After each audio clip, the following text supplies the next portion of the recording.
Boys season 5 4 episode நான் பார்த்த வரைக்கும் எனக்கு என்ன தோணுதுன்னா, என்னையா ஓவரா பேசுறானே தவிர பாம்ப வெளிய விட மாட்டேங்கிறானயா. என்னடா 4 எபிசோடா பேசிக்கிட்டே இருக்காங்க. ஹோம்லேண்டர் சம்பவம், புச்சர் சம்பவம் இன்னும் காட்டவே இல்லையே. எப்ப காட்டுவாங்க எனக்கு தெரியாது.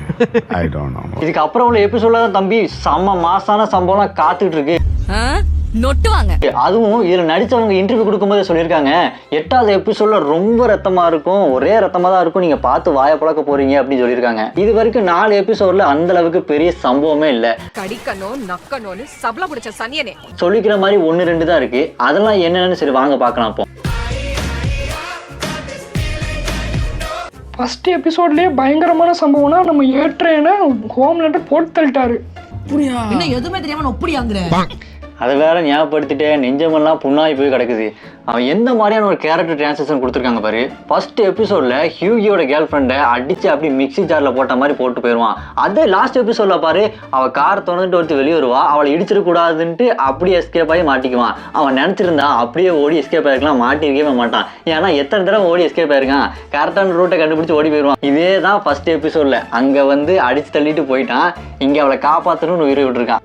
சுத்தி நின்ற ஊரே பார்க்கும்ன்ற மாதிரி. இதுதான்டா ஒரு பக்காவான மாஸ் கேரக்டர் டெவலப்மெண்ட். ஆமா, செம்மையா எழுதியிருந்தாங்க ஏட்டன் கேரக்டருக்கு. அடுத்தது செகண்ட் எபிசோட்ல பங்கமான சம்பவம்னா சோல்ஜர் பாய் சம்பவம் தான். பயங்கரமா இருந்துச்சு. சோல்ஜர் பாய் கேரக்டரே சும்மா வெறித்தனமான கேரக்டர் தான். ஆல்பா மேல் கேரக்டர்னு நினைக்கிறேன். அந்த மாதிரி செம்மையா இருக்கும். அவனுக்கு வைரஸை செக் பண்றதுக்கு வைரஸை உள்ள போட்டு உள்ள விட்டுருவானுங்க. அவன் வைரஸை செத்துட்டான்னு சொல்லிட்டு நினைச்சிட்டு இருக்கும் போது அண்டர்டேக்கர் மாதிரி எழுந்து நிற்பான். அந்த சீன்லாம் வெறித்தனமா இருக்கும். சரியான பேடாஸ் கேரக்டர் நம்ம சோல்ஜர் பாய் கேரக்டர் வந்தாலே செம்மையா இருக்கும். எபிசோட் 3ல நடந்த சம்பவம் என்னன்னா, சோல்ஜர் பாய் உயிரோடு வந்துட்டான். ஏன்னு பார்த்தா V1 புதுசா ஏதோ இன்ட்ரடியூஸ் பண்றாங்க. இங்க பார்த்தா ஹோம்லேண்டர் பையன் வந்து அடி வாங்கிட்டு இருக்கான். ஆமா, 3வது எபிசோடு ஓரளவுக்கு நிறைய சம்பவம் இருக்கும். ஏன்னா சோல்ஜர் பாய்க்கு புதுசா V1ன்னு ஒரு மருந்து இருக்கு, காம்பவுண்ட் இருக்கு. அதனால அவனுக்கு வயசாகாது, எத்தனை வருஷம் ஆனாலும் சாகாம இளமையோட அப்படியே இருப்பான். அதை இந்த பக்கம் பார்த்தா நம்ம ஹோம்லேண்டருக்கு வெறும் காம்பவுண்ட் V மட்டும்தான். அதனால நம்ம ஹோம்லேண்டரு என்னதான் பவர்ஃபுல்லா இருந்தாலுமே அவன் வயசாகி செத்து போயிடுவான். இவங்க 2 பேருக்கு இதுதான் பெரிய டிஃப்ரெண்ட், அப்பா பையனுக்குள்ள டிஃப்ரெண்ட். புச்சர் ரைன் கிட்ட இந்த வைரஸை கொடுத்து, நீ அவங்ககிட்ட போய் அந்த வைரஸை ஓப்பன் பண்ணு, நீ செத்துருவேன், நான் செத்துருவேன், எல்லாரும் செத்துருவோம் அப்படின்னு சொல்லிட்டு பிளானை போட்டிருப்பான். ஆனா வைரஸ் அவனுக்கு வைரஸை உடச்சு போட்டு போயிடுவானுங்க. இதை பார்த்துட்டு நம்ம புச்சருக்கு என்ன பண்றதே தெரியாது. ஒருவேளை இவன் ரயன் வந்து ஹோம்லேண்டை அடிச்சு நாக் அவுட் பண்ணிடுவானோ, டெஸ்ட் போட்டு பார்ப்போமா அப்படின்னு சொல்லிட்டு உசு பேத்தி விட்டுருவான். டே உன்னால ஒன்றும் பண்ண முடியாதா போடா அப்படின்னு சொன்னோன்னே அவன் கடுப்பாயிட்டு என்னால் ஒன்றும் பண்ண முடியாதா, நான் போய் அவனை அடிக்கிறேன் அப்படின்னு சொல்லிட்டு போய் அடி வாங்கிட்டு வந்திருப்பான். நல்ல வேலை அந்த ட்ராக்கரை போட்டு வச்சான், இல்லைன்னா அப்படியே கடந்திருப்பான். கூப்பிட யாருமே வந்திருக்க மாட்டாங்க. இவங்க 3 பேர் காம்போவும் எப்பவுமே வெறித்தனமா தான் இருக்கும்.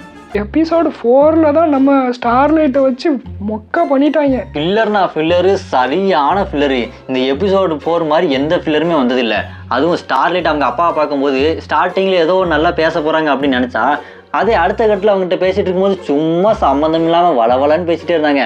சத்தியமா டென்ஷன் ஆயிடும், செம்ம டென்ஷன் ஆயிடும் மேடம். எல்லாரும் தான் டென்ஷன் ஆவாங்க. ஆனால் மற்ற பாய்ஸ் எபிசோட நான் ஓட்டி விட்டதே கிடையாது. ஆனால் ஸ்டார்லைட் சீன் வந்தாலே ஃபுல்லாக ஓட்டி விட்டுருவேன். எந்த சீனுமே நான் பார்க்கல. அப்புறம் தான் ஆன்லைனில் பார்க்கும்போது தெரிஞ்சுது அது பார்த்து வேஸ்ட்டு தான், அதில் ஒன்றுமே இல்லைன்னு. அதை அப்பாடா நான் ஓட்டி விட்டேன்டா அப்படின்னு சொல்லிட்டு எனக்கு நிம்மதியாக இருந்தது. நீங்க பேசுறதே இரிட்டேட்டிங்கா இருக்கு, சம்மந்தம் இல்லாம பேசிட்டு இருக்கீங்க. பாய்ஸ் எல்லாருமே V1 எப்படியாச்சும் ஹோம்லேண்டருக்கு முன்னாடி எடுக்கலாம்னு சொல்லிட்டு போயிருப்பாங்க. ஆனா கடைசியில அவங்களுக்குள்ளேயே சண்டையை போட்டு மண்டையை உடச்சதான் மிச்சம். எல்லாருமே என்னடா இது அப்படின்னு சொல்லிட்டு கடுப்பாயி கார்ல திரும்ப வந்திருப்பாங்க. அதே மாதிரிதான் நம்மளும் செம்ம கடுப்பாயிருப்போம். செம்ம filler episode. I didn't expect this from you. இதுக்கப்புறம் ஒரு எபிசோடாச்சு ரொம்ப நல்லா இருக்கும்னு எதிர்பார்க்கிறோம். ரொம்ப எக்ஸ்பெக்டேஷன் அதிகமா இருக்கு. அது மட்டும் இல்லாம ஆன்லைன்ல நிறைய தியரிஸ் போயிட்டு இருக்குது. இங்க பார்த்தா 6வது எபிசோட்லயே ஹோம்லேண்டர் செத்து போயிடுவான், அடுத்த வில்லனா புச்சர் தான் வருவான். அது எனக்கு என்னமோ சரி எனக்கும் தெரியல. புச்சர் வந்து வில்லனாக வரமாட்டான், ஏன்னா அவன் சாகிறதுக்கே ரெடியாக இருக்கிறான். அப்படி இருக்கும்போது அவன் ஹோம்லேண்டரை கொண்டுட்டு அவன் எப்படி வில்லனாக வருவான்? புச்சரு வில்லனாக வருவானாமா, அவனை ஹியூகி தான் கொள்வானாமா. ஆனால் ஒரு விஷயம் மட்டும் சொல்கிறேன், பாய்ஸ் வெப் சீரிஸை பொறுத்த வரைக்கும் நம்ம என்ன கணிக்கிறோமோ அது கண்டிப்பாக அதில் இருக்கவே இருக்காது.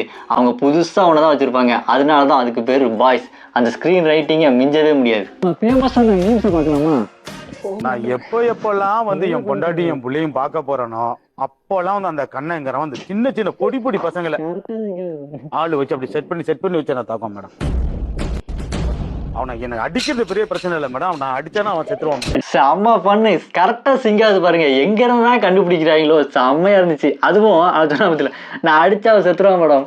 அதே மாதிரிதான் ஹோம்லேண்டர் செம்ம பண்ணு. அவன் ஊரை விட்டு தாண்டதுல பிடிக்கணும், ஏதாவது பண்ணுங்கடா. எனக்கு ஒரு ஐடியா. என்னப்பா சாப்பிட்டு சாயங்காலமா தெளிவுமா தாத்தாவே சாப்பிட்டு சாயங்காலம் தரலானா மாதவி எப்படி ஒரு மாதம் கழிச்சு தரலாமா கொஞ்சம் இப்படி வாய டேய் அவன் இங்கடா அப்படியே டேய் இந்த காது உடையற பட்ச குறுகுறு ஏட்டன் குறுக்க வந்து வசமா மாட்டிக்கிட்டான் தேவையில்லாம. ரெண்டு பேருக்கு நடுவுல இப்பதான் தான் போட்டியே. போட்டியே. யாருக்கு? ஒண்ணு பாலா பாலா. இன்னொன்னு சரக்கு. இதே மாதிரி நிறைய மீம் செம ஃபன்னா இருக்குது, பார்த்துக்கிட்டே இருக்கலாம். இதுக்கப்புறம் இன்னும் 4 எபிசோடு இருக்குது. ஒவ்வொரு எபிசோடு வர உங்களுக்காக வீடியோ வந்துகிட்டே இருக்கும். இன்னும் பாய்ஸ்ல நிறைய சீக்ரெட் இன்னும் இருக்குது. அந்த சீக்ரெட் எல்லாத்தையுமே உங்களுக்காக நான் எடுத்துட்டு வர போறோம். அதெல்லாம் நீங்க பார்க்கணும்னா இந்த சேனலுக்கு சப்ஸ்கிரைப் பண்ணி வச்சிருங்க. மறக்காம இந்த வீடியோக்கு லைக் பண்ணி வச்சிருங்க.